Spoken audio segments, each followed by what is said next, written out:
Now, we've all at one time or another had the experience of bumping our elbow or scraping our knee.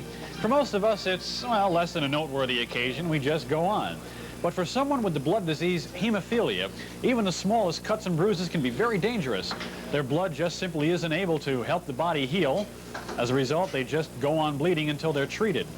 5-year-old David Fry from Danville is a hemophiliac, and recently I visited with him and his family to find out what life is like for a hemophiliac and to learn a little bit more about this rare blood disease.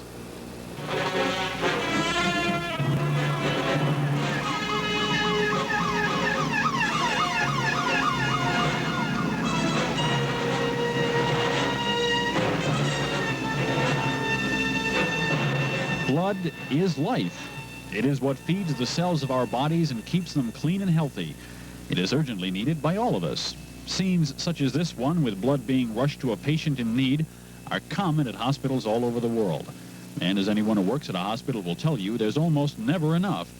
Blood donors are constantly in demand, and one group that relies on blood donors almost daily is hemophiliacs. And we can make it like an ice cream cone, and I made mine strawberry. 5-year-old David Fry of Danville, Pennsylvania has hemophilia. He inherited it from his mother. Women never get the disease, but are carriers of it and have a 50-50 chance of passing it on to their male children. David's brother Michael is not a hemophiliac. In a nutshell, hemophilia is a rare blood disorder in which the blood's clotting factor, known as factor VIII, is missing. Thus, when a hemophiliac is cut or gets a bruise, which is internal bleeding, there is nothing to stop the flow of blood until the person is given the factor VIII, which has been extracted from the blood of the donor. As a result, hemophiliacs must be very careful about hurting themselves. Bumps on the head can be especially dangerous. Whoops, David, don't forget your helmet. Okay.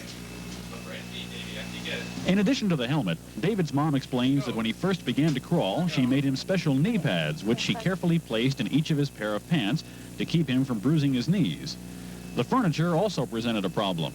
Our living room set had the wooden handles. It was the colonial style. And there was wood on the handles and wood everywhere, and he used to keep getting hurt on it. He'd come up and crawl on it and bang his head, bang his arms, whatever. And he got hurt one too many times, and my husband just finally said, sell it, out it goes. So one day I came home and it was gone. He sold all my furniture. I was surprised to find out that cuts, although dangerous, are nowhere near as lethal as bruises. The main problem with the bruises are when it's internal, we cannot always, you can't see it.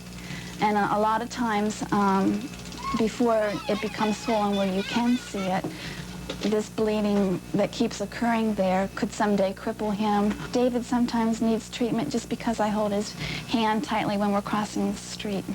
Don't get the idea that David is babied, though. When discipline is called for, David is treated like any other 5-year-old.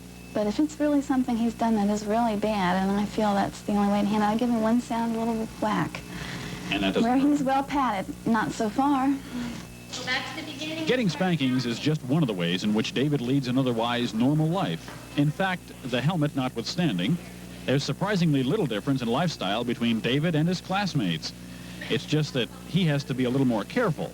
Out in the playground, the kids are great. They understand, and you know, they'll allow for some things. And some days, if he doesn't feel like waiting for his turn, he'll just sit and read a book on the bench. If there is a serious bump or scrape, David is rushed here to nearby Geisinger Hospital. There was no emergency the day we were there, but David did have one of his regular checkups with the hospital's pediatric blood specialist, Dr. Narayan Shah. And did you hurt your knee? Can you lay down for me so that I can have a peek at your knee? I don't know which one hurts because it's hard to tell. The only hope for hemophilia right now is to have large amount of blood available. David's father is just one of thousands of donors across the country who realize the importance of keeping that blood available. He knows that without it, the Davids of this world might not be around very long. Doctor, if for some reason all blood donations were to stop tomorrow, hypothetically, what would happen? Well, it would mean a disaster, essentially, because we would not have the products to give him as soon as he develops any problems. So that it is very important that we have blood, and we have blood right away, which is very important. In these two cases are about 450 units or pints of whole blood, representing the donations of 450 different people. Now, this is enough blood to serve the transfusion needs of up to 1,300 people, and just about enough to make 1 year's supply of anti-hemophilia factor for one hemophiliac. To get the factor VIII, or anti-hemophilia factor, out of the whole blood is an intricate and fascinating process done here at the American Red Cross. Through several time-consuming refining steps, the valuable factor VIII is carefully extracted.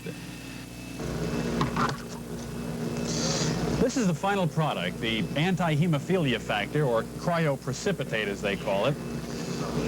This is all they get, about 15 milliliters from 500 milliliters of whole blood. It's kept frozen here until it's needed by a hemophiliac, and this is the stuff that keeps little David healthy and may save his life. So far, enough of the cryoprecipitate has been available when David has needed it, and he's been fortunate enough to avoid any major catastrophes.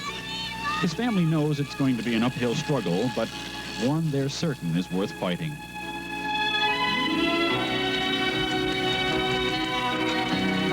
We wouldn't trade David for anything in the world. He is a very exciting child. He's very enthusiastic, very bright, and he's very loving. And he makes our day, he makes us grow. We've learned a lot. And I think people that know us can look at David and say, gee, our problems aren't so bad. You know, they look at David and it just makes people that know him feel terrific themselves. And maybe that's why, you know, he was put here, why there are special children. It makes everybody that know him feel special.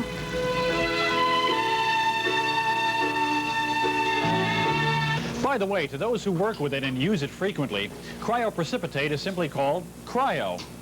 David has decided, however, that since it's the stuff that makes him feel so good after he's hurt himself, cryo wasn't an appropriate name.